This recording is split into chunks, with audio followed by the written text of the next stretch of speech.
Yeah, I didn't say it's not. I just said I made a mistake. I go, Mitchell, what interesting. Well, I thought maybe it got switched, or maybe it was wrong and we I had no idea I got that. because that's what came out of your when you were typing. That's Yes, what came out of it, yours. it is. It is. Yeah. Oh my goodness.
row? You get the front row. How does he get a special? Special. Oh, it's all about.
Shana Tova.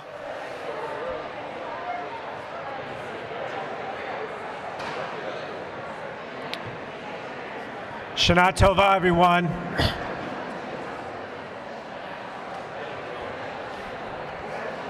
Boker Tov.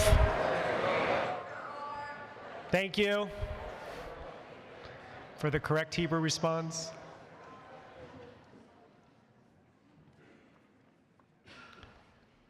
Page 1.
Good morning.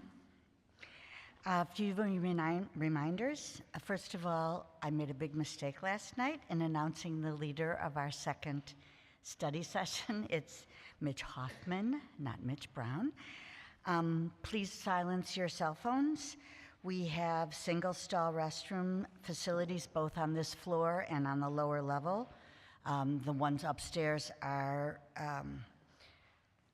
single stall, so they're not gender specific. There are also single stall ones and multi stall gender specific ones downstairs, available by stairs or elevator. All of them are wheelchair accessible. Please join the choir in song and prayer. We have a built-in loop for those needing hearing assistance. If your hearing aid is not compatible, there are headphones in the lobby. For some of our prayers, it is traditional to stand. Please know that you are always free to remain seated, and your voices will be heard just as well. Gamar Chatima Tova.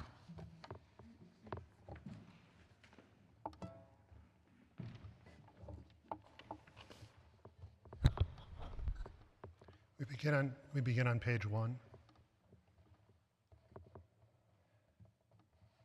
Here I am again, without much to offer by way of moral worth. I have a rich collection of defeats. Maybe that's to your liking. I don't know. Do you? If I'm to be quite frank, your likes and dislikes have never been all that clear to me. Presumably, love is something you're in favor of. And I've found it possible to love, but never without a certain anguish.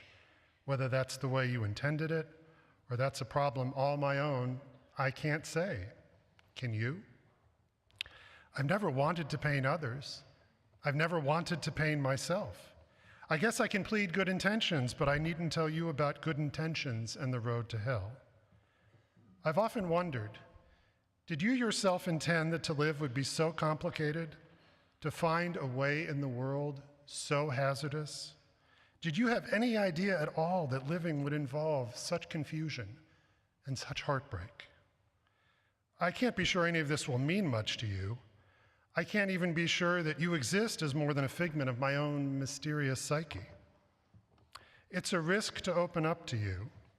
Who knows, I may be branding myself a terrible fool, but what's not a risk? What's guaranteed to be foolproof? So here I am again, praying for some modest bravery so that I can go on saying to you, here I am. again.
Responsively on page 2.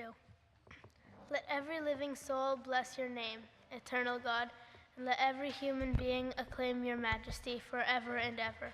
Through all eternity, you alone are our sovereign God. God of all ages, of all creatures, of all generations, all praise to you. You guide the world with steadfast love, your creatures with tender mercy.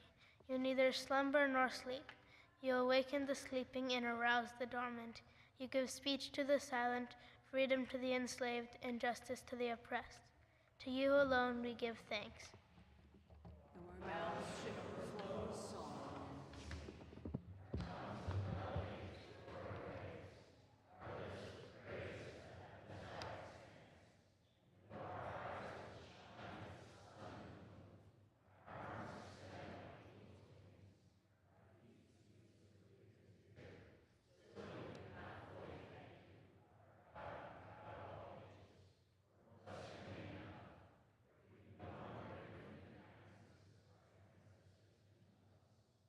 Therefore, O God, limbs and tongue and heart and mind shall join you to praise your name. Every tongue will yet affirm you, and every soul give you allegiance. As it is written, all my limbs shall say, who is like you, Eternal One? And David sang, bless the Eternal One, O my soul, and let all that is within me bless God's holy name.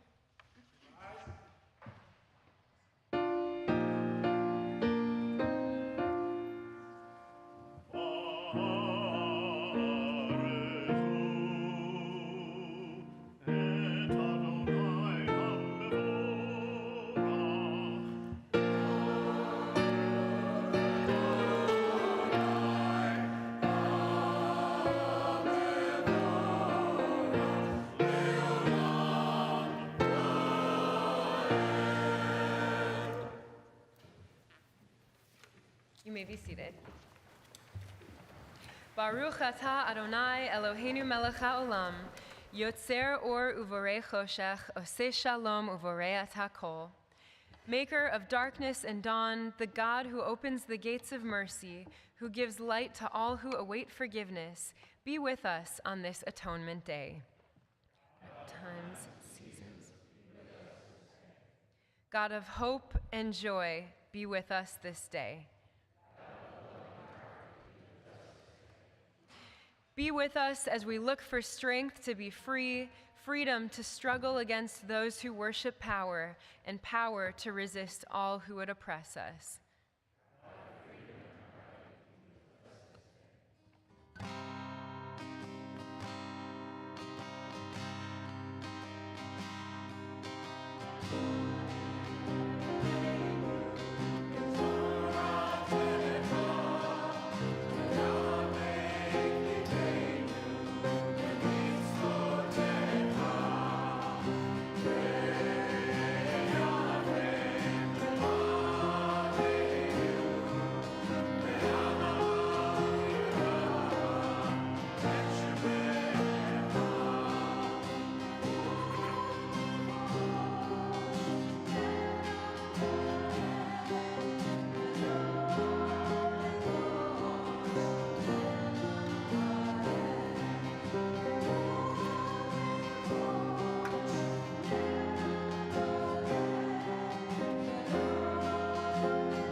O one and only God, you have made each of us unique and formed us to be united in one family of life.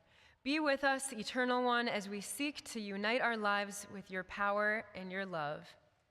We proclaim now your oneness and our own hope for unity. We acclaim your creative power in the universe and in ourselves, the law that binds world to world and heart to heart.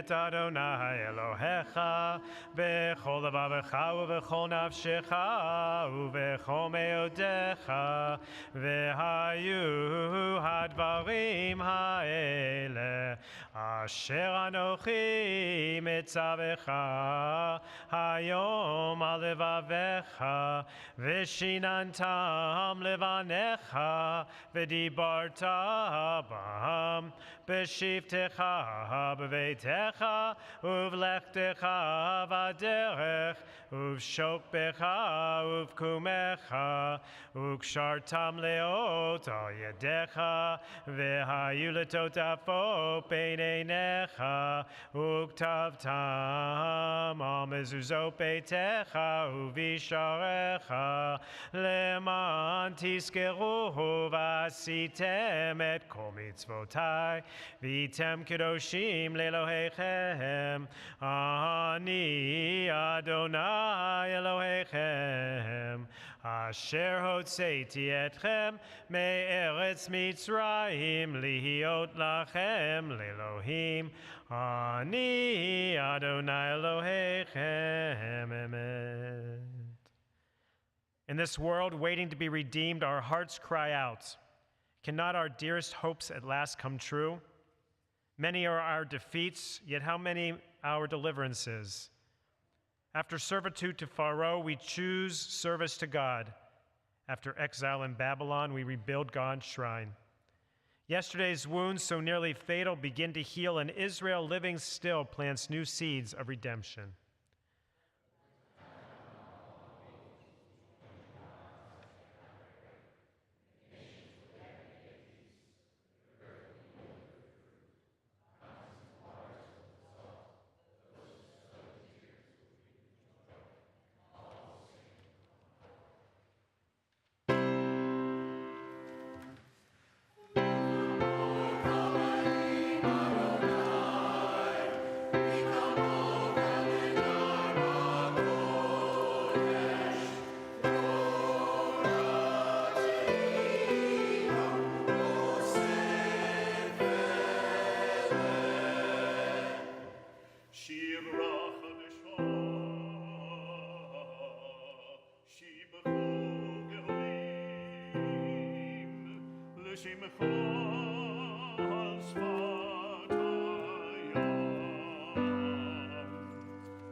Adonai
Baruch atah Adonai Eloheinu v'Elohei avoteinu v'imotenu Elohei Avraham Elohei Yitzchak v'Elohei Yaakov Elohei Sarah Elohei Rivka Elohei Leah v'Elohei Rachel Ha'el Hagadol Hagibor v'Hanora El Elyon Gomel Chasadim Tovim V'Konei Hakol V'Zocher Chasdei Avot V'Imahot U'Mevi Geula Livnei B'neihem L'ma'an Shemo Be'ahava Zochreinu L'chaim Melech Hafetz B'chaim V'chotvenu B'sefer HaChaim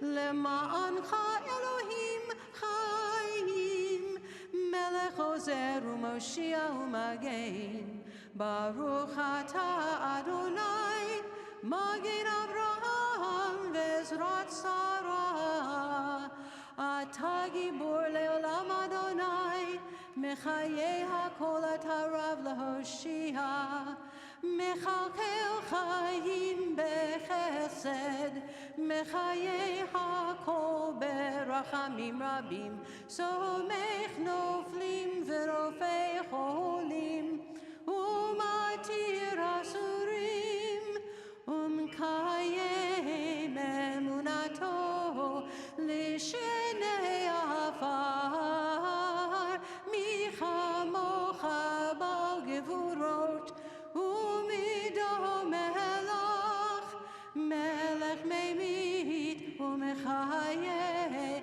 Umatzmiach Yeshua Michamocha Av HaRachamim Zocher Yitzurav L'chaim berachamim L'chaim berachamim V'ne'eman atah l'chayot hakol Baruch atah Adonai Mechayeh hakol. Responsively, page 8.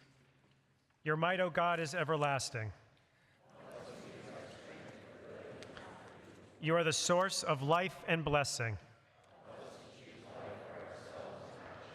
You are the support of the falling.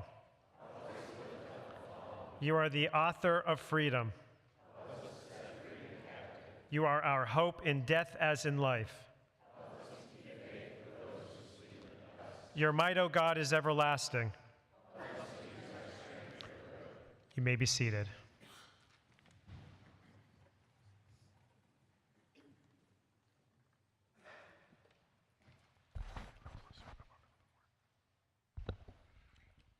Let us proclaim the sacred power of this day. It is awesome and full of dread. For on this day your dominion is exalted, your throne established in steadfast love. There is truth, you reign. In truth you are judge and arbiter, counsel and witness. You write and you seal, you record and you account. You remember deeds long forgotten. You open the book of our days, and what is written there proclaims itself, for it bears the signature of every human being. The great shofar is sounded, the still small voice is heard. The angels, gripped by fear and trembling, declare in awe, this is a day of judgment. For even the hosts of heavens are judged, and all who dwell on earth stand arraigned before you. As the shepherd seeks out the flock and makes the sheep pass under the staff, so do you muster and number and consider every soul, setting the bounds of every creature's life and decreeing its destiny. Kippur,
Please join me in the middle of page 9.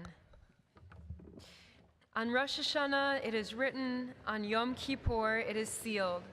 How many shall pass on, how many shall come to be? Who shall live and who shall die? Who shall see ripe age and who shall not?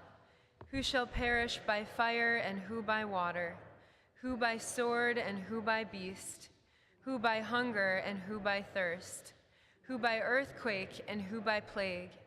Who by strangling and who by stoning? Who shall be secure and who shall be driven?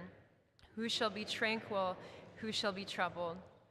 Who shall be poor and who shall be rich? Who shall be humbled and who exalted? But repentance, prayer, and tzedakah temper judgment's severe decree.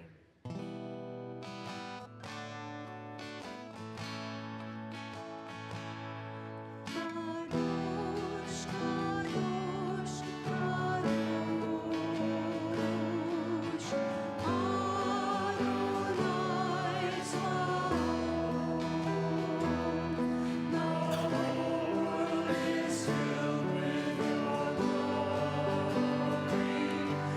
whole world is filled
To all generations we will make known your greatness, and to all eternity proclaim your holiness.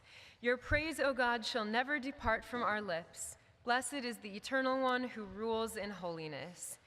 You are with us in our prayer, in our love, and our doubt, in our longing to feel your presence and to do your will. You are the still, clear voice within us. Therefore, O God, when doubt troubles us, when anxiety makes us tremble, and pain clouds the mind, we look inward for the answer to our prayers. There may we find you, and there find courage and endurance, and let our worship bring us closer to one another, that all Israel and all who seek you may find new strength for your service.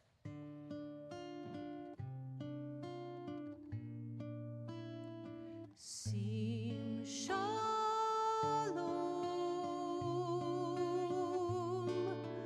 tova uvracha. Sim shalom, tova uvracha. Sim shalom.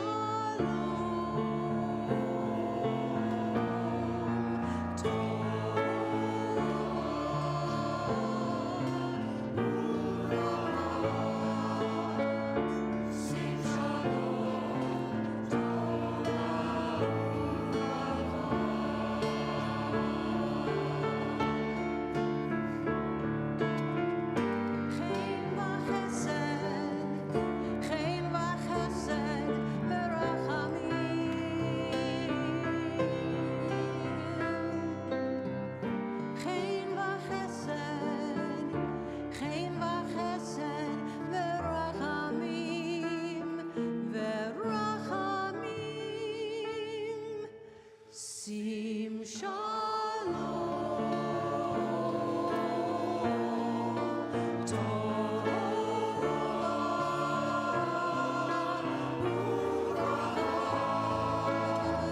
Sim shalom, tova uvracha. Sim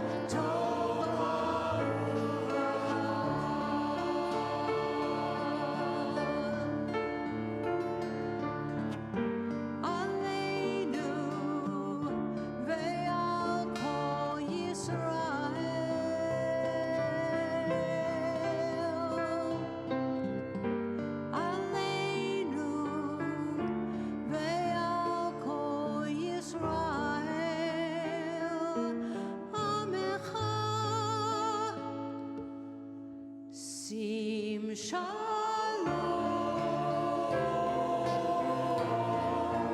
tova uvracha.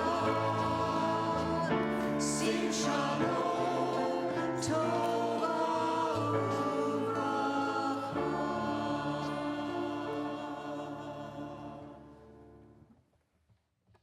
Peace and happiness, blessing, grace, love, and mercy, may these descend on all Israel and all the world. Bless us, O God, one and all, with the light of your presence.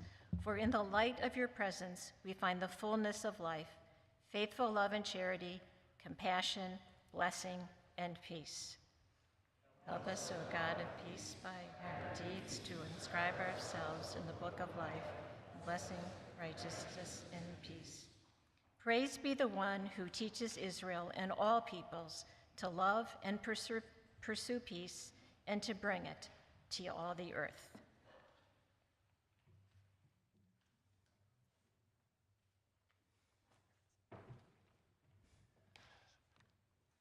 My name is Mike Jacker.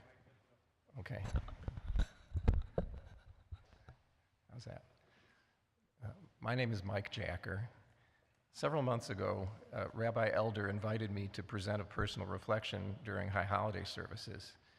I was quite reluctant because I don't have any special expertise. I don't have any agenda to promote or some cause célèbre in my life. Then one evening on the Hakafah canoe trip this year, we were sitting around the campfire discussing events in the past when Carrie Leaf commented, "There are certain things that just stay with you." Although this isn't a new idea, it did cause me to reflect upon some personal experiences in my life that have taught me valuable lessons and helped shape who I am. Some of these experiences were revelations of the world around me. Some were mysteries that left me with unanswered questions, and some have just stayed with me because of the profound impact of a single moment. A bit of background. My sister and I grew up in Highland Park. Our parents strongly believed in exposing us from a young age to diverse cultures by welcoming international visitors into our home and through travel to foreign countries. Today, I'd like to tell you about several impactful experiences in my life. In 1962, at age 8, I traveled with my family to Southeast Asia. We spent several days in Hong Kong. This coincided with the mass refugee exodus from communist China during the Great Chinese Famine of 1962. During the year we were there, over 800,000 refugees had braved the treacherous waters to swim to freedom in Hong Kong. My father hired a driver to take us out to northwest Kowloon, where we could witness the tens of thousands of refugees encamped upon the muddy hillside overlooking Shenzhen Bay, just across the water from mainland China. Thousands of shacks made from scavenged cardboard completely covered the muddy hillside. Across the water, through the haze, I remember seeing the distant green hills of China, known to us as Red China in those days. The thousands of refugees wearing only rags represented the survivors who had escaped by swimming or clinging to flotsam. One emaciated, barefoot girl, younger than me, wearing only a tattered t-shirt, sat on a box rolling firecrackers to sell for a penny. An interpreter told us that this was her family's only source of income. These people had nothing. As only children can, I easily developed a connection with this young girl during our brief encounter. Even at age 8, I felt awkward and embarrassed to be fully clothed and wearing shoes amid such abject poverty. This definitely was not Highland Park. There are certain things that just stay with you. 2 years before that trip, in 1960, Chicago hosted an international trade fair at Navy Pier. At the booth representing Thailand, my parents met a young Thai woman named Kantip Pravalakshana, who had recently moved to Chicago. My parents befriended her and invited her to our home several times. In 1962, when she learned that we were planning that trip to Southeast Asia, she told us that she would write to her uncle, whom we could meet while in Bangkok. Connie had told us that she was a great-granddaughter of the King of Siam, made famous in the story of The King and I. What we did not suspect was that her uncle was an important member of the royal family. This is a story of contrasts.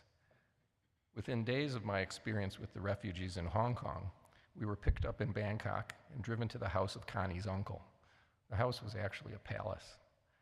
Amid the lavish, ornate decor, we sat as guests in a grand dining hall for dinner. I was getting sleepy. Someone thoughtfully escorted me from the table to a nearby bay window where I promptly fell asleep on a plush cushion. Later that evening, as I awoke and opened my eyes, I saw standing in front of me a boy about my own age wearing a servant's uniform, patiently fanning me with a gold fan on a long pole to keep the flies away as I slept. There are certain things that just stay with you. I remember vividly sitting in my living room with my family in April 1965, watching the television documentary Let My People Go, chronicling the founding of the State of Israel. This film included the first public broadcast of graphic footage of horrors of the Holocaust, including chilling images of starving Jews in the Warsaw Ghetto, stacked corpses in mass graves, and the conditions encountered when Allied troops liberated a concentration camp. My mother had survived the war in hiding. Both of her parents were killed in Auschwitz. As we watched that film, for the first time in my life, I saw my mother weep openly while the rest of us, also crying, tried to console her. It was then, for the first time, that my mother began speaking to us of her horrendous experiences during the war. There are certain things that just stay with you. In February 1995, my father had metastatic pancreatic cancer. His condition was deteriorating rapidly. Everyone in my family knew that he wouldn't be alive much longer. For my mother's birthday, it was my father's wish that our entire family go to a restaurant for dinner. Given his condition, we all knew that this would be an effort for him and likely the last time he would be able to eat out. We therefore felt that he should pick the restaurant. He chose a Chinese restaurant. During the meal, my father forced himself to eat a little. As you might imagine, it was a bittersweet event. At the end of the meal, everyone got a fortune cookie. As was our custom, we went around the table as each of us in turn opened our cookie and read our fortune aloud. Then at last, it came to my father's turn. There was an uncomfortable silence and a sense of dread as we each anticipated the likely inappropriate message that might be written on his fortune. All eyes, excuse me, all eyes turned to my father as he slowly broke open his cookie. It was empty. In the cookie, there was no fortune at all. I still get the chills when I think about that moment. Today, I won't try to analyze how any of these profound experiences may have changed the trajectory of my life. We all have experienced impactful events that just stay with us and become part of who we are. For me, Yom Kippur is a special day to reflect upon their meaning.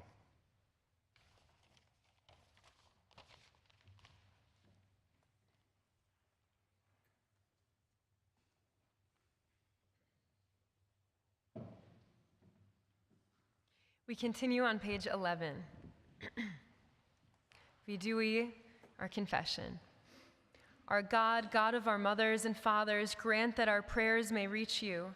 Do not be deaf to our pleas, for we are not so arrogant and stiff-necked as to say before you, our God and God of all ages, we are perfect and have not sinned.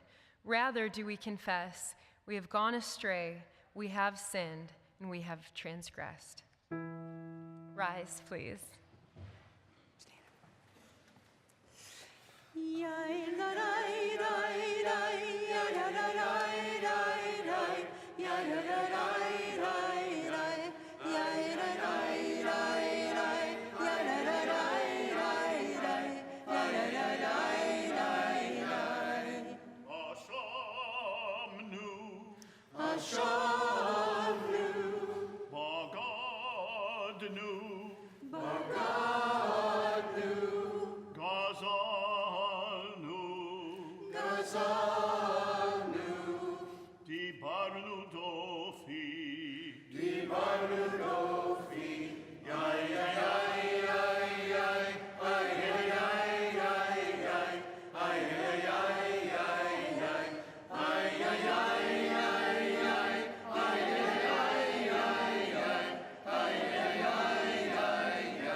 We all have committed offenses.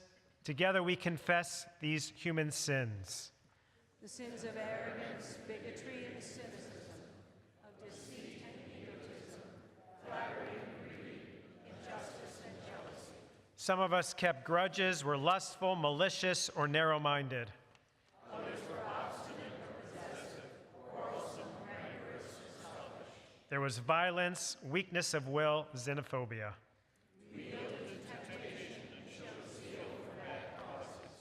Now may it be your will, O God of all generations, to pardon our sins, to forgive our wrongdoings, and to blot out all our transgressions. You may be seated.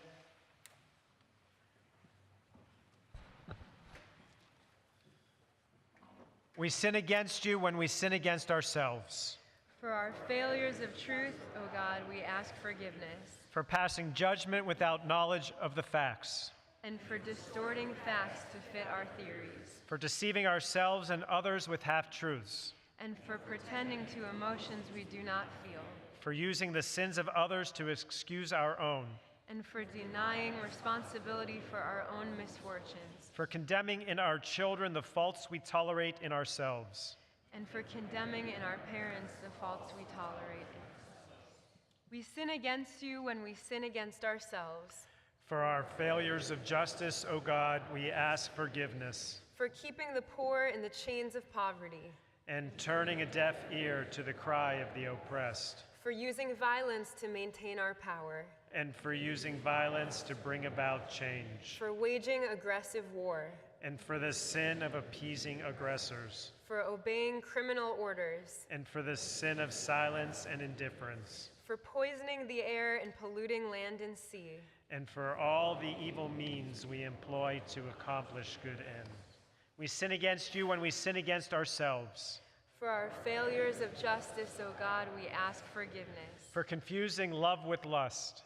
And for pursuing fleeting pleasure at the cost of lasting hurt. For using others as a means to gratify our desires. And as stepping stones to further our ambitions. For withholding love to control those we claim to love. And shunting aside those whose youth or age disturbs us. For hiding from others behind an armor of mistrust. And for the cynicism which leads us to mistrust the reality of unselfish love. Teach us to forgive ourselves for all these sins, O forgiving God, and help us to overcome them.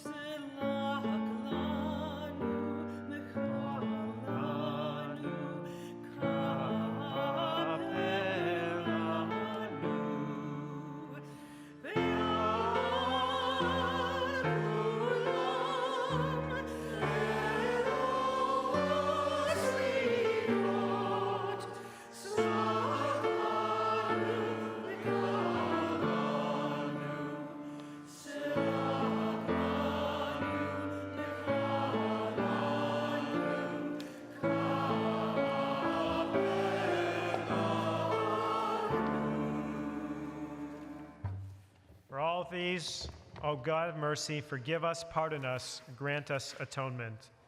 As in your love you have been patient with this people from the time you led us out of Egypt to the present day, so in your great love may you forgive your people now.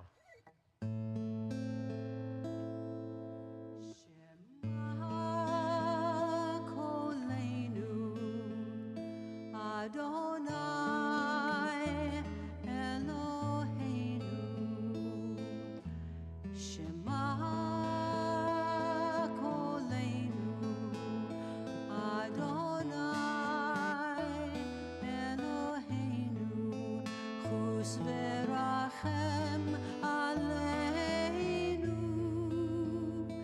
מקבל ברחמים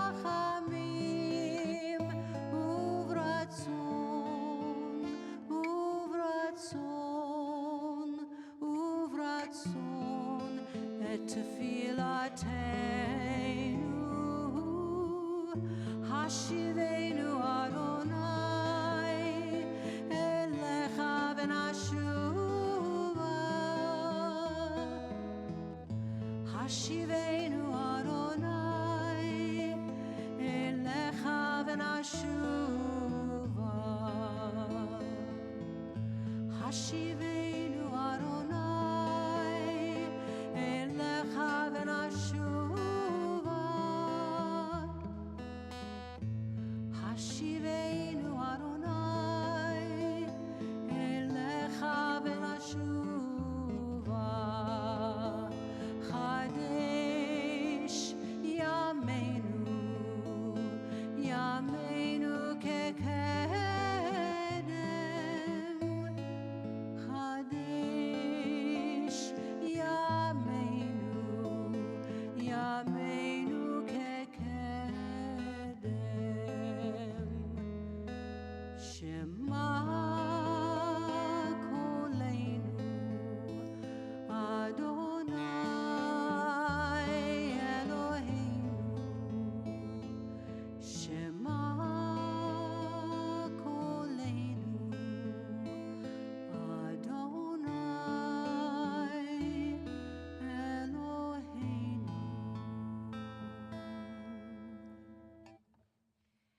Hear our voice, Adonai our God. Have compassion upon us, and with that compassion, willingly accept our prayer. Cause us, Adonai, to return to you, and then we will return. Renew our days as of old. Please rise.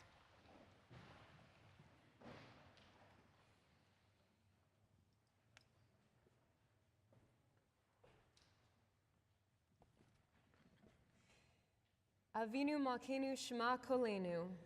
Avinu Malkeinu, hear our voice. Avinu Malkeinu Chatanu Lefanecha.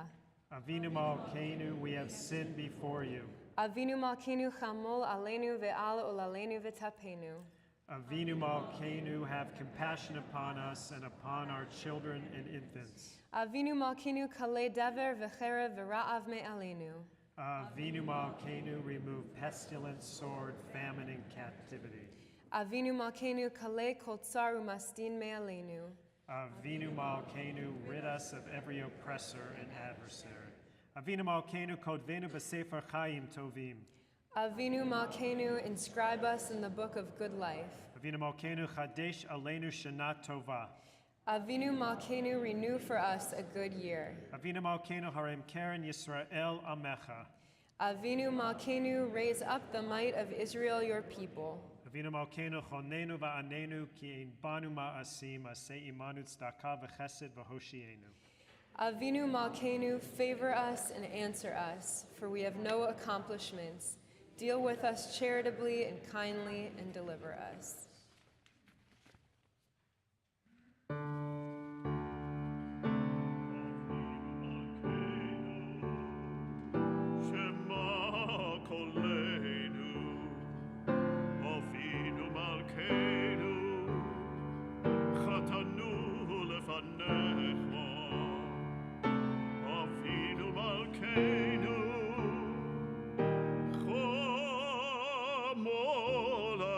Avinu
קרן ישראל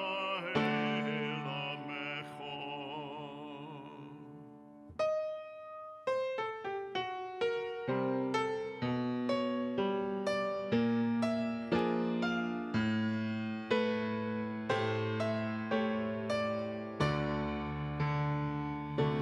אבינו מלכנו, חיינו ועננו,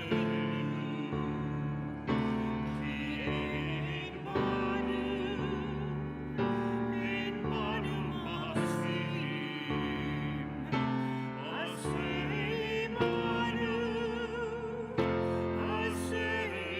עמנו, צדקה וחסד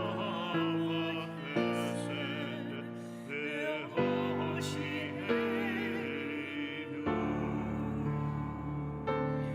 אבינו מלכנו, שמע קולנו.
You may be seated.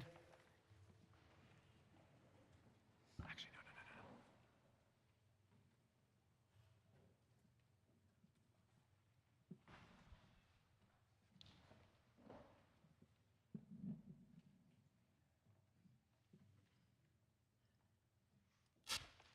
Stage direction.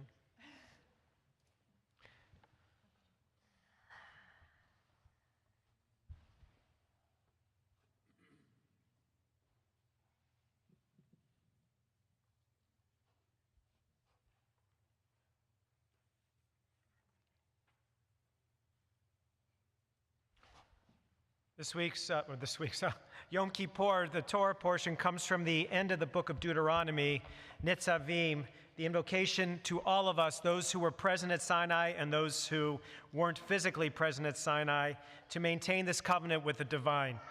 If you'd like to follow along, first as Julie chants the blessing or reads the blessing, and then everybody else does their thing, you may do so on page 15.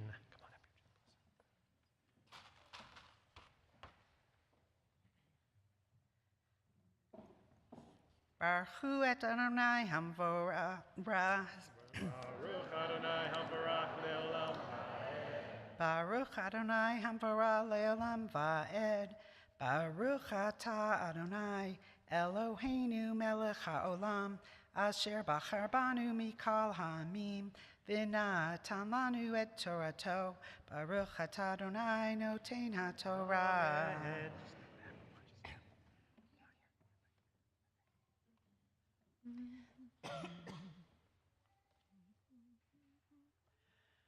Amen. Atem nisevim hayom kulkem livnei Adonai Eloheikem Roshechem Shivteikem Zichneikem Vishotreikem Kol Ish Yisrael Tavkem nishechem v'gereka asher b'kerem machaneka mehotei v'zeka ad soev meimeka lavreka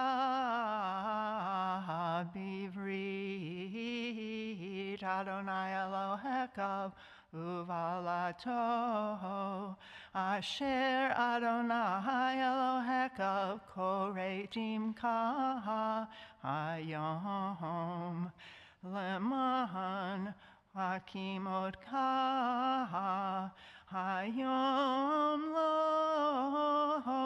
la'am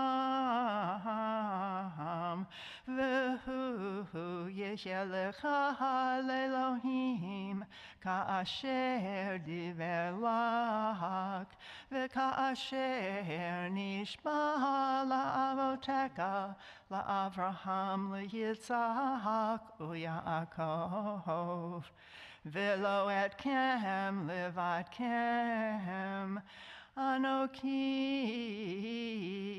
kirot et habrit hazot ve'et ha'ala hazot. Ki at asher yeshno po imanu omeid hayom lifnei Adonai Eloheinu ve'et asher einenu po imanu hayom.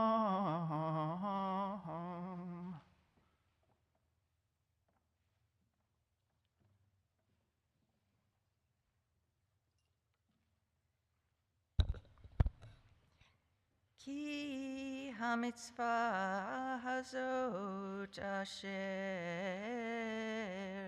anoki mitzavecha hayom no liftet hi mimecha velo rokeha hi lo vashamayim hi lemor mi Yalelanu hashamayma v'yikaher halanu v'yishmenu otav v'na'asena v'lo me'ever layam hi lemor mi ya'aver lanu elever hayam levakahe halanu vishmayenu otav v'ne'asena ki karov alecha hadabar ma'od b'ficha uvilvavecha la'asoto.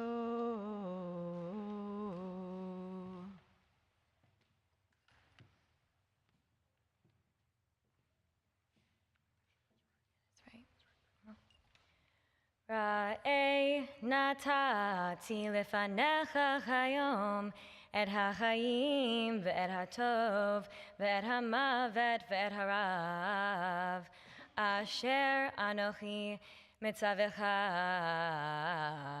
hayom le'achava et Adonai Elohecha lalechet b'drachav v'lishmor mitzvotav v'hukotav u'mishpatav v'chayita v'ravita u'v'rachacha Adonai Elohecha ba'aretz asher tava shama l'rishta.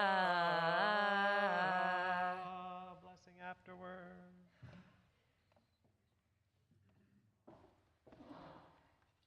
Baruch atah Adonai Eloheinu melech haolam asher natan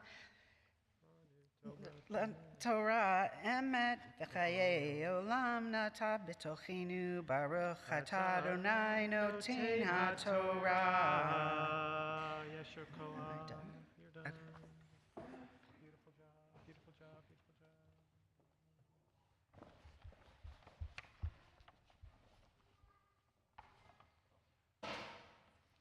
If you're able to rise, I ask that you do so now.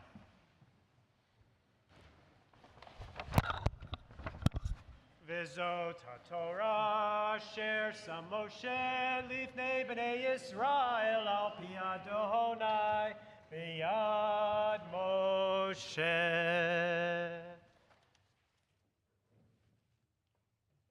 Y'all may be seated.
Haftarah begins on the bottom of page 16.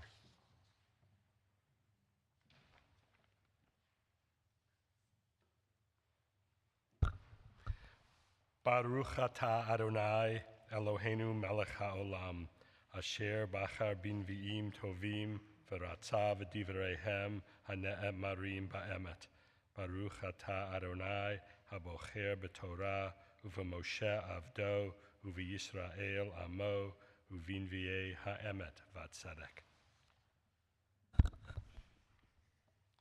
Kara v'garon al tashchoch, kashafar harem kolecha, v'hageh le'ami pisham, u'veit Yaakov chatotam.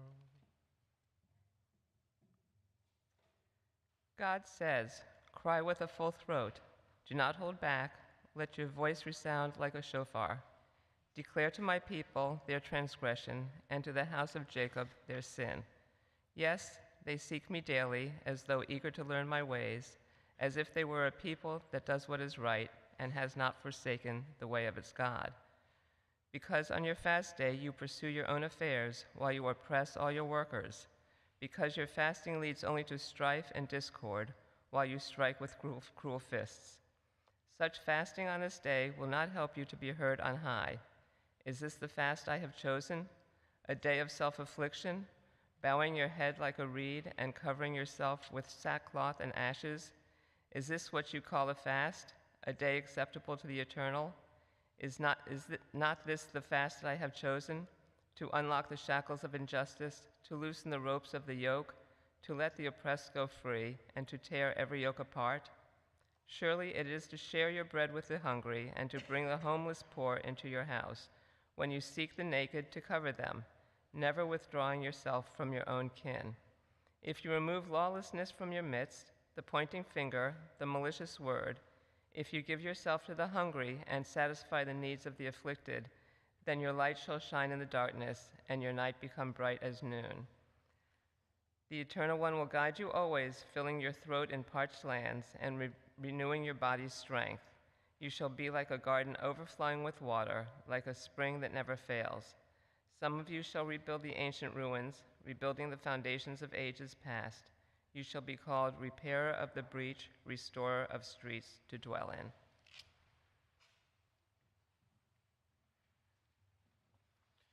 Baruch atah Adonai Eloheinu melech haolam tzur kol haolamim tzaddik b'chol hadorot ha'el ha'ne'eman ha'omer ve'oseh hamdaber umkayim shekol divarav emet v'tzedek al haTorah ve'al ha'avodah ve'al ha'nevi'im ve'al yom ha'shabbat hazeh ve'al Va'al yom ha'kipparim hazeh shenatata lanu Adonai Eloheinu likdusha v'limnucha limechila v'lislecha ulchapara lechavod ultiferet al hakol Adonai Eloheinu anachnu modim lach umvarchim otach יתברך שמך בפי כל חי, תמיד לעולם ועד, ודברך אמת וקיים לעד.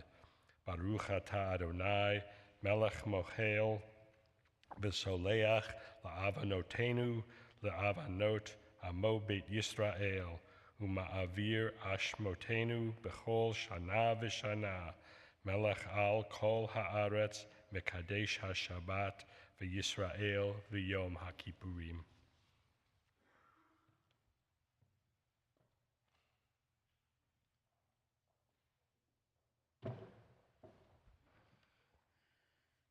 I'm Dana Rhodes, and writing a prayer for the world on Yom Kippur 5785 is daunting, almost paralyzingly so, because the stakes are high, because the world feels big and broken, because some days it's exhausting to even wake up, yet collectively we need to wake up. Because I have an aversion to cliches, an unhealthy attachment to perfectionism, a fear of public speaking and the public in general. Because I swear when I care, I don't pray in traditional ways. It's easier to ruminate. It's not about me. And I don't know, on an existential level, if anyone is listening. And for all these reasons, these very same reasons, I now realize writing a prayer for the world is imperative. It's imperative to push past perfectionism and cynicism and fear, to envision the world we wish to inhabit and our role in building it. To consider perhaps 3 things we truly value and how that translates to real life 5785. I'll go first. 1, community. Surrounding ourselves with people who understand that showing up matters and who inspire us to do the same. People who drive to Springfield, Ohio for Haitian food, to stand in solidarity with others. People who celebrate together, cry together, learn together, sing together, even if I sing out of tune, which I do. This year, I will step up and practice showing up for you, because it isn't about me. It is about me. It is about all of us. Community. What do these 2 big blue banners say? They say, bringing people together, here for the community, here for you. It's universal. Number 2, democracy. May we choose leaders who choose collective good over ego, who choose humanity over hate, period. And this is where I typically swear, but my husband says you can't swear on Yom Kippur. 3, Tikkun Olam. I dedicate my professional life to empowering and strengthening nonprofits, dedicated to empowering and strengthening people, because everyone, everywhere, wants, needs, and deserves the same things. It's Maslow: food and shelter, safety and security, access to education and healthcare, love and acceptance, purpose and hope and choice, things that are out of reach for too many. As this community well knows, it's not just nonprofit professionals who show up after floods of biblical proportions and before elections of epic proportions and during heartbreaking trauma, individual or collective. I have so many stories of selflessness and resilience I could share, and I will share another day. But for now, I'll share 3 quotes. My neighbor Greg, who I passed on the street this week in a moment of my freak out, told me simply, everyone should do what they can, when they can, how they can, the best they can. As Anne Frank said, no one has ever become poor by giving. I don't think of all the misery, but of the beauty that still remains. And as RuPaul said, we're all born naked, the rest is drag. May we all pause, dig deep, and write our own authentic and imperfect prayer for this messy, complex, scary, beautiful world, 5785. May we all commit to sharing our strengths and our struggles, speaking our truths, and living our values to build a better world. Day by day, bit by bit, we will try, and when we fall short, we will try harder. Gemar Chatima Tova.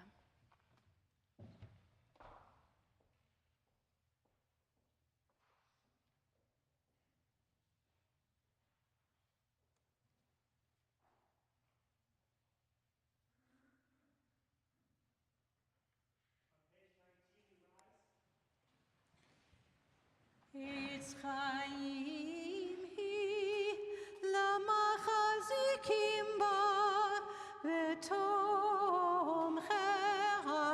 meushar drachecha darchei noam v'chon netivoteha shalom hashiveinu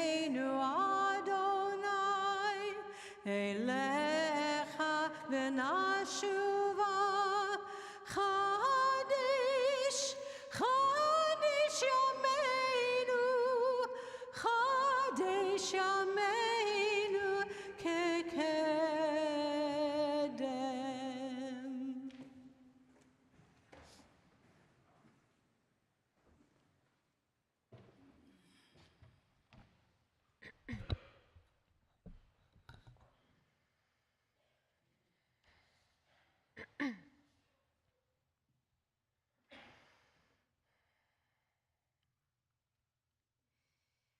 Kol od balevav penima nefesh Yehudi homiya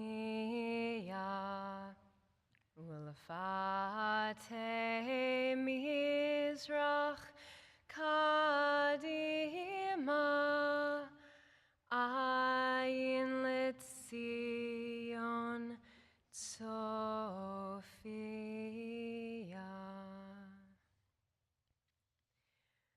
I have written more Israel sermons for Yom Kippur this year than I care to disclose. I spent weeks trying to convince myself to give one of the umpteen easier sermons I wrote because they were more agreeable and they were less controversial. But a beloved colleague of mine finally shook some sense into me, saying, "No, on Yom Kippur you speak your truth." So that's what I'll do today. My 2.5-year-old son, Solomon, continues to be my greatest life coach. I believe he, like all children, is spiritually connected to a world that we adults have become too detached and too anxious to appreciate. So even when I attempt to teach Solomon a lesson, he is truly the one teaching me. Most recently, and in the spirit of Yom Kippur, Yaakov and I have been explaining to him the form of a proper apology. But we keep running into the same issue. Even when Solomon is not at fault, he apologizes. No, we try to explain to him, if the puppy pushes you down, you don't need to say you're sorry. It's only when you do something wrong. At first glance, this is a cute misunderstanding. But once again, Sali is teaching me something. He's unknowingly grappling with an essential tenet of Yom Kippur, of Judaism, and of our situation today. A few weeks ago, we studied the Torah portion of Shoftim. An insightful and painfully relevant ritual takes place in this parsha that I believe calls for our re-examination this Yom Kippur. Deuteronomy 21:1 tells us that a person is found dead, and nobody knows exactly who killed him. The Torah presents us with a question: who is responsible? Who should be the one to apologize? So the elders and the judges of all the neighboring towns step forward, and they literally measure the distance from their cities to the deceased. And then the elders of the city that is nearest to the body bring out an eglah arufah, a heifer, and they break its neck in the place of that dead body. After this, they then wash their hands over that animal, and they proclaim, "Our hands have not shed this blood." And only upon completing this ritual are they freed of the responsibility for the killing of that person. This passage makes me wonder, blood on their hands? Why would we even think that the leaders of neighboring towns were in any way responsible for the murder of this person? Does the distance of a nearby town to this body really have anything to do with responsibility? I know that I'm not alone when I say that I have been consumed by questions of responsibility this past year, especially last month when 6 young hostages were murdered in the tunnels of Rafah. In one traumatic image, one of many that I'll never unsee, a group of bereaved women surround the body of 24-year-old Eden Yerushalmi, executed by Hamas only days before. Eden is wrapped in her burial shroud, and she's about to be lowered into the earth. And the women are wailing, and one of them holds up a sign that simply says, "Slicha, Eden. Eden, I am so sorry." This sentiment, this "I'm sorry," was echoed across the internet and at so many of the funerals of those 6 hostages, including Hirsch Goldberg Polin, a Chicago native. His parents, John and Rachel, carried the weight of the world on their anguished shoulders. At her son's funeral, Rachel said, "If there was something that we could have done to save you and we didn't think of it, I beg your forgiveness. We tried so very hard, so deeply and desperately. I'm sorry." Rachel's words mirrored her son's on that terrible morning now over a year ago. His last text to his parents was, "I love you. I'm sorry." I cannot get these apologies out of my mind. I feel the need to correct them, like I correct Sally's unnecessary and misdirected apologies. You don't need to be the one to apologize. I feel like shouting to John and Rachel and the family of Eden and all of the other mourners. You are not the ones who failed them. In fact, the families of the Chatufim, the hostages, have spent every waking moment for the past year fighting with superhuman strength to rally and protest and petition and work to save their loved ones from the completely avoidable fate that 6 of them ultimately met last month. Shouldn't it be obvious that they should not be the ones to apologize? The blood is not on their hands. 6 people are found dead, and nobody knows exactly who killed them. Who then is responsible? So the elders and the judges are called forth. Where were you? What could you have done to save these lives? The Talmudic Rabbi Yehoshua ben Levi asserts, "Ein egla arufa ba'ele bishvil tza'arei ha'ayin." These deaths occurred and the need for this ritual with the heifer occurred only because of the close-fistedness and selfish spirit that became embedded in the culture. This ritual was created because society had slipped into complacency. An unidentified body found in a field in the middle of nowhere is just that. Who cares? So the elders and the judges, those who failed to model moral responsibility, are now forced to admit that these people would still be alive had the leaders been fully attentive to their humanity. The leaders of a society who fail to protect and support even the stranger among them, let alone their own, are responsible for the spilling of their blood. And we read all this just before the people Israel prepare to enter Canaan to build a new society. It's a warning to these future builders and to all of us that with sovereignty must come responsibility to care for the inhabitants of your land. In fact, the Torah places the ritual of Eglah Arufah in between its wartime laws, as if to say to the leaders preparing for war, do not forget the value of even a single life. Even that one body in a field, or in this case, in a tunnel, is an entire world. At the funeral of Hirsch Goldberg Polin, Israel's President Herzog modeled this accountability in the form of a public teshuvah, an honest and painstaking apology that is all too rare among our leaders today. "Beloved Hirsch," he said, With a torn and broken heart, I stand here today as the President of the State of Israel, bidding you farewell and asking for your forgiveness from you and Carmel, from Eden and Almog and Alex and Ori, and from all of your loved ones. I apologize on behalf of the State of Israel because we failed to protect you in the terrible disaster of October 7th, and we failed to bring you home safely.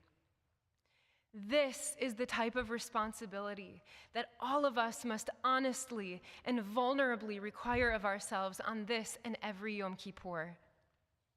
In the Talmud, Tractate Yoma, there's a story that challenges our sense of the bounds of this type of accountability.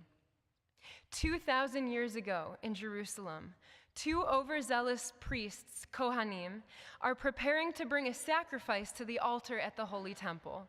A giant crowd gathers to watch this holy act. But what begins as pomp and circumstance quickly turns into a heated competition that ends when one of the Kohanim takes out a knife. The knife, which was intended for the sacrificial offering, is instead used as a weapon. The Kohen stabs his colleague through his heart, and the crowd watches as the dying Kohen's blood pours onto the ground. Then a sage named Rabbi Tzadok yells out, "House of Israel, listen to me. Don't you remember the Igla Arufah? The Torah teaches that when a person is killed, it is imperative that we ask the question, who is truly responsible?"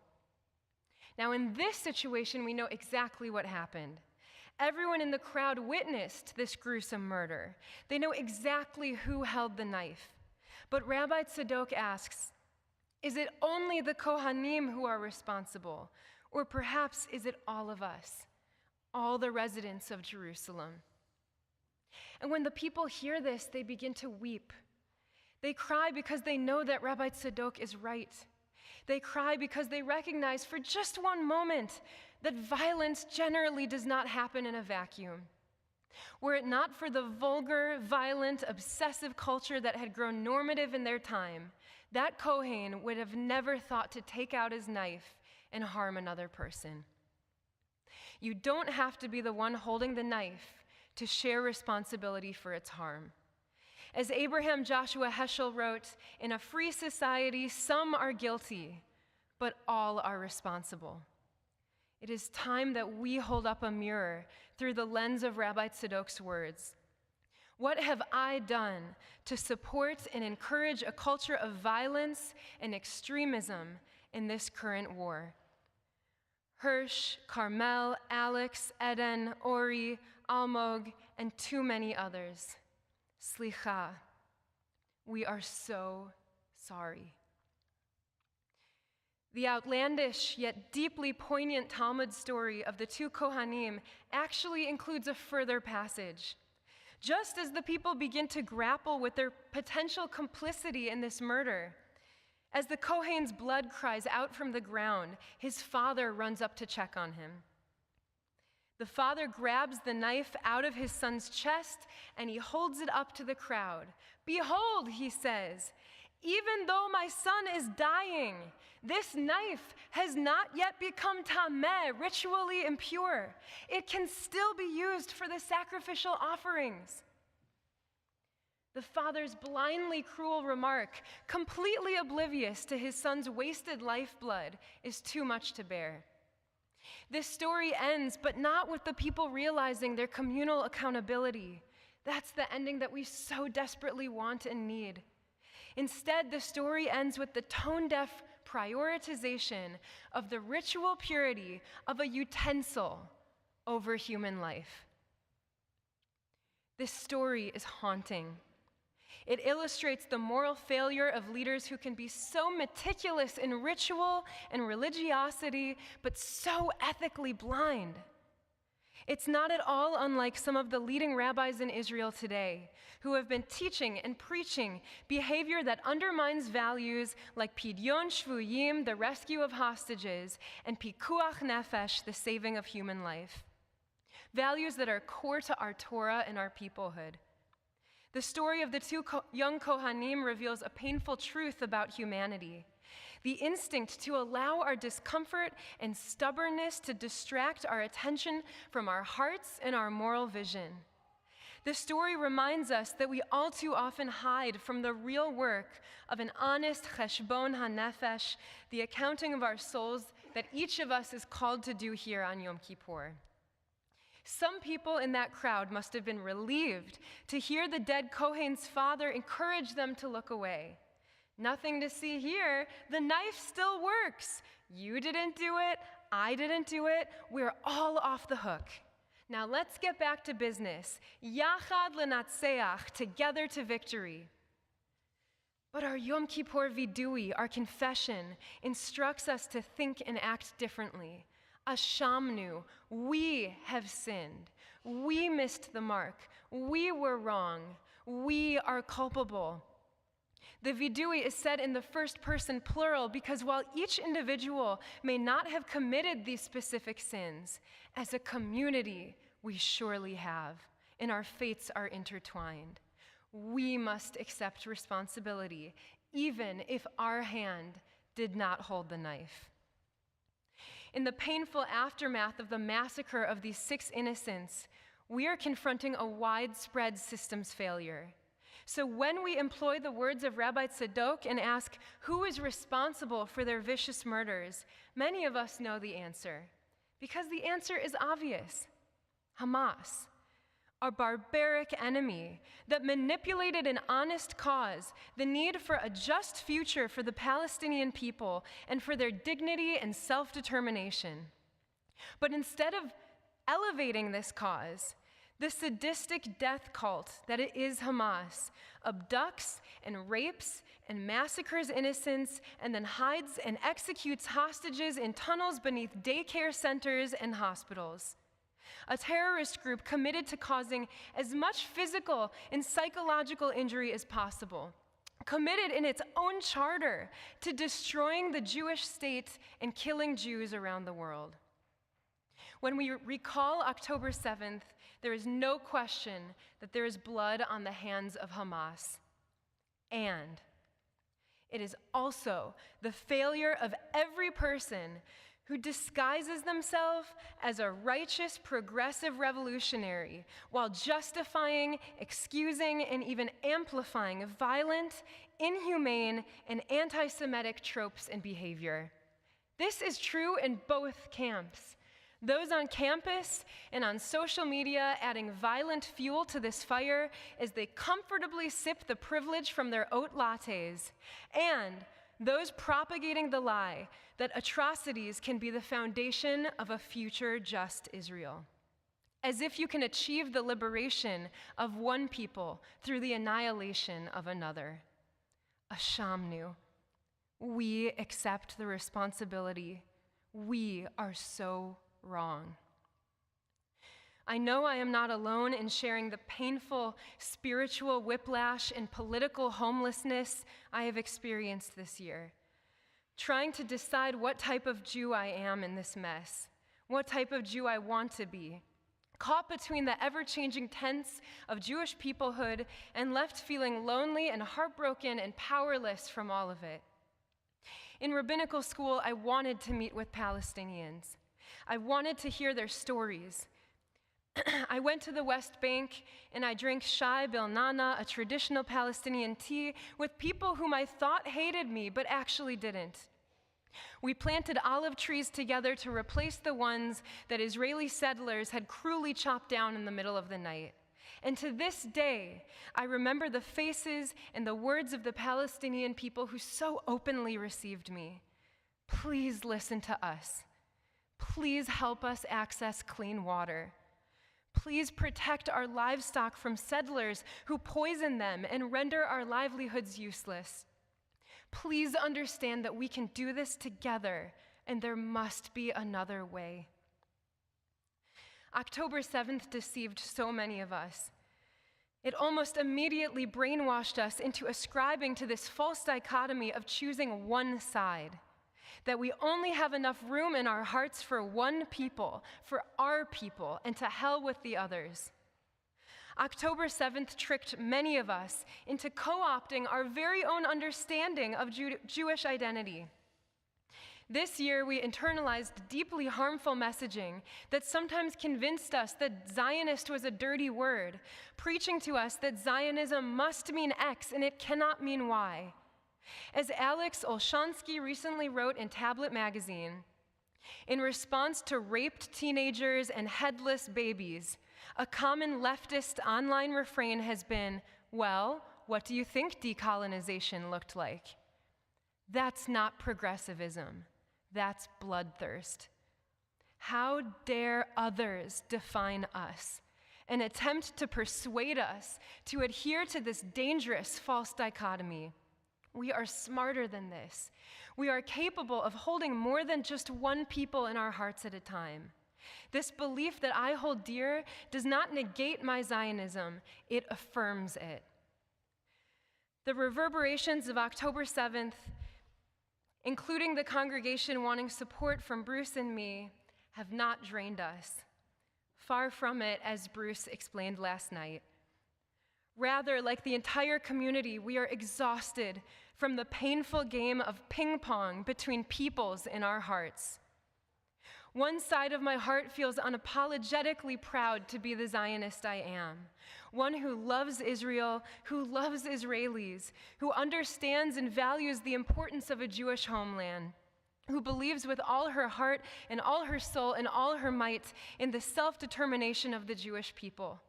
And then the other side of my heart cries out to remind me that I cannot and will not be the type of Zionist who bulldozes Palestinian homes to plant a tree so that we can claim that Israel has more trees per capita than any other country.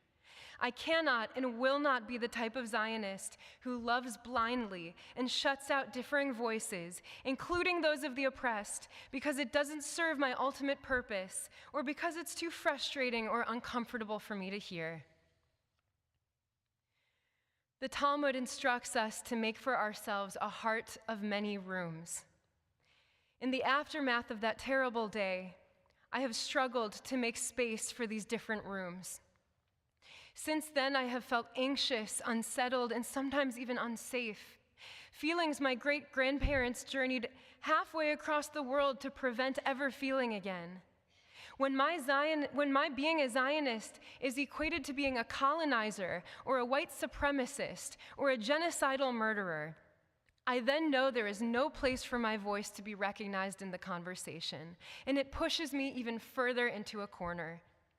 When I explain that my rejection of the occupation is actually an affirmation of my Zionism, and as a result I'm attacked or ridiculed, I know that I am not truly being seen or heard. And in the same breath, when my own fear and anxiety leads me to update mine and my family's passports, just in case, I know that I am not the Jew that I want to be. I know that I have allowed fear and grief to wrap itself around me like an old familiar blanket that I vowed to discard long ago when I first sipped that warm prophetic tea in the West Bank. Some 700,000 Israelis, that's the proportionate equivalent of over 30 million Americans, have been taking their grief to the streets of Jerusalem. In their weeping, they are protesting and pleading and organizing. They are demanding an end to this terrible war. They are demanding a hostage deal that brings everyone home, and they want peace yesterday. Like Rabbi Tzadok in the bloody case of the two Kohanim, these Israelis are standing before the people, demanding accountability from their leaders. They insist that yes, Hamas holds the knife and has repeatedly rejected ceasefires, and the current government of Israel, which continues to recklessly, stubbornly, and repeatedly move the goalposts on a deal, actually shares responsibility for the murders of our hostages. After a year of hell on both sides of the fence, the protesting Israelis demand that the prime minister resigns. He has chosen the path of war at all costs, not only at the expense of the Palestinian civilians to whom he is willfully indifferent, but also at the expense of our beloved innocents, The themes of Exodus echo in their minds as they plead for Netanyahu to unharden his heart. How many more must suffer from his stubbornness and pride? The folks leading these protests and petitions in the streets of Jerusalem are not anti-Zionists, whatever that even means these days. They do not find it trendy or woke to decry Israel. They are people who drape themselves in the Israeli flag. They are people who eternally wrestle with the question of nation statehood and sovereignty and Jewish peoplehood and safety and compassion and justice. They are people who have lost faith in a leader who has weakened their home, poisoned their culture, polarized the community, and weaponized people's pain and grief. The Prime Minister has created his own sort of tunnel, repeatedly hiding from the responsibility for the conditions that led to the horrific devastation of October 7th, and hiding from the mandate to prioritize bringing home our hostages alive. He is a leader who has stubbornly ignored the pleading, not only of the hostage families, but of the heads of his own security and intelligence services. We Americans know firsthand what having this type of leader is like and how much there is to lose. The Torah talks endlessly about leadership because it knows the risk of what happens to a society with a morally blind, misguided leader. The Torah instructs us, find a leader with accountability.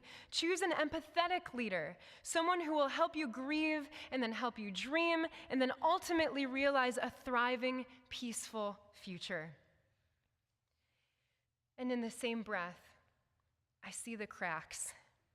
I realize the hypocrisy of what I'm saying. By my pointing the finger at Netanyahu and his government, I too am falling into the same trap that befell the people in the crowd watching the two Kohanim. I'm looking away. I'm putting the blame, yes, of course, on Hamas, but also on a government that I want desperately to believe has nothing to do with me. In my rage, I have become part of the problem. I'm searching for a scapegoat and deflecting my own responsibility. Rabbi Raphael Polisek, a teacher at the Pardes Institute of Jewish Studies, said, "Walking in the streets of Israel this past year, you sense this feeling of arvut adadit, a covenantal responsibility to each other. In fact," he says, "when God recites God's Yom Kippur prayers with us in shul this year, I think God will ask for our forgiveness." Rabbi Polisek believes that even God acknowledges accountability in the mess ensuing below. There is blood even on God's hands.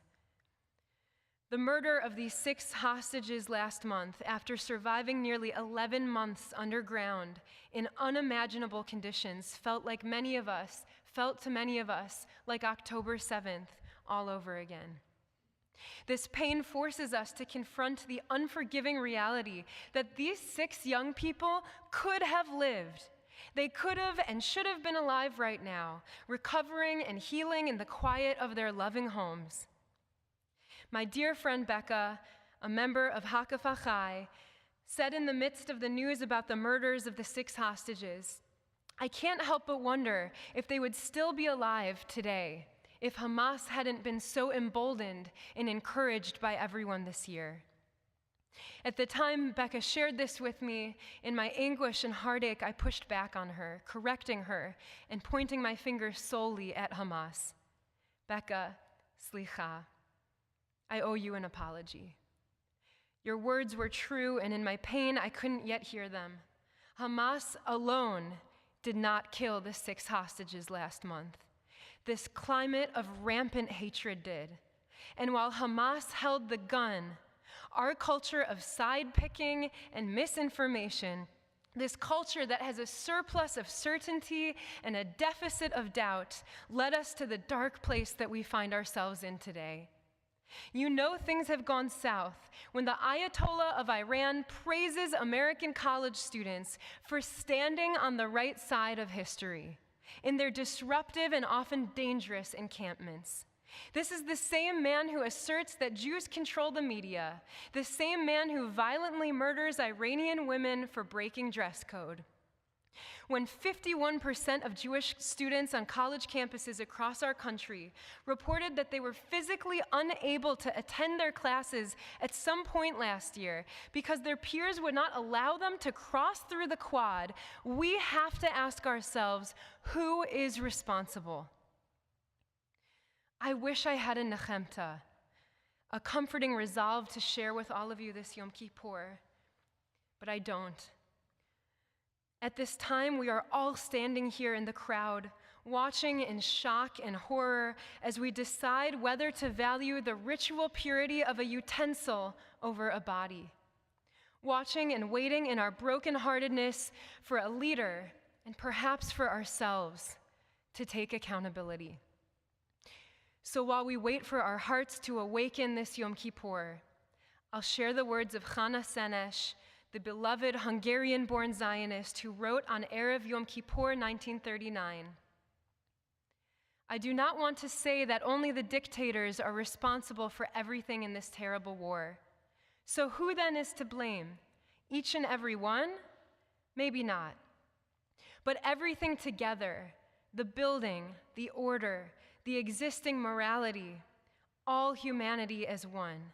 Precisely those who are most guilty do not feel it, and Judaism is left alone with the confession, Ashamnu, we have sinned. The ritual of the Eglah Arufah was taught to our ancestors thousands of years ago to ensure that they would remember. Building the promised land demands more than just building any nation state. It demands that we build a society that honors the foundational principle that every single human created in God's own image is precious, and that the death of even one innocent is a moral catastrophe. Hirsch, Carmel, Alex, Eden, Ori, and Almog were loved deeply in this world, as well as the thousands of others whose lives have been ruthlessly claimed by this terrible war. Rachel Goldberg Polin, we share your prayer that their deaths will be a turning point in this horrible situation, this situation in which we are all entangled. Please, God, let it be so. Slicha, we are so sorry. Yehi zichronam me'apecha, may their memories be a revolution.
Our first adult learning session will begin in about 10 minutes or so in the Centennial Room. We have a concert in there at 2:30 as well. 3:30 we have another learning session. 4:30 begins our afternoon service. That's it.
I'm now going to